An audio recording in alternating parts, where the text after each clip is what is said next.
Ciao a tutti e bentornati su Cuspide Lab, io sono Vito. Oggi vi parlerò di come ho realizzato un Book Nook. Un Book Nook è un inserto per librerie che riproduce un mondo in miniatura.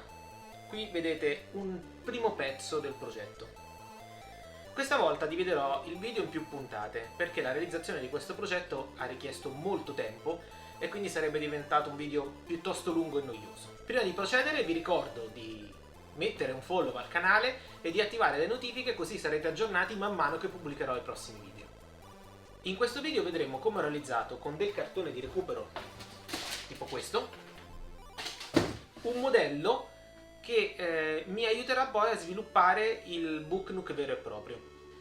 L'ambientazione sarà fantasy, quindi vorrei realizzare un vicolo con una prospettiva forzata che termini dietro a un palazzo in modo tale che non si capisca dove va a finire realmente il vicolo e quanto ipoteticamente prosegua al di là della nostra libreria. Quindi per creare un effetto un po' come l'armadio di Narnia, cioè io entro nell'armadio ma oltre l'armadio c'è un intero mondo. Questa è l'idea, un vicolo che mi apre verso un mondo fantasy che non so dove terminerà. Come vi ho detto poco fa, non avevo ben chiaro il progetto, però sicuramente c'erano 2 o 3 caratteristiche che volevo introdurre e che mi sarebbe piaciuto realizzare. Una di queste è un'unione fra il palazzo di destra e il palazzo di sinistra, una sorta di ponte, perché mi immagino che il vicolo prosegua sotto questo ponte, giri verso dietro uno dei palazzi e quindi mi desse ulteriormente un effetto di profondità che in qualche modo facesse chiedere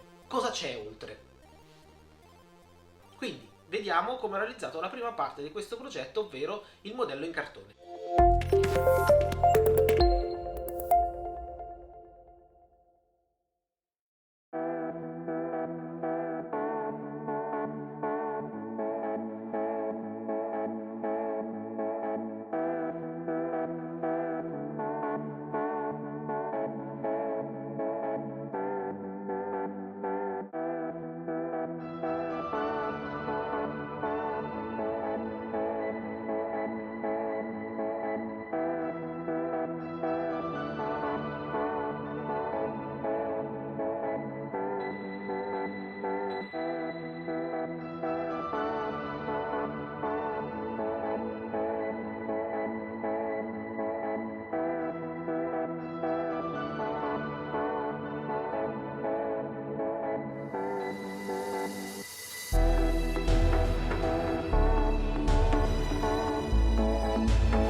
Vi ringrazio per aver seguito il video e vi do appuntamento alla prossima puntata dove vedremo come ho realizzato i vari palazzi.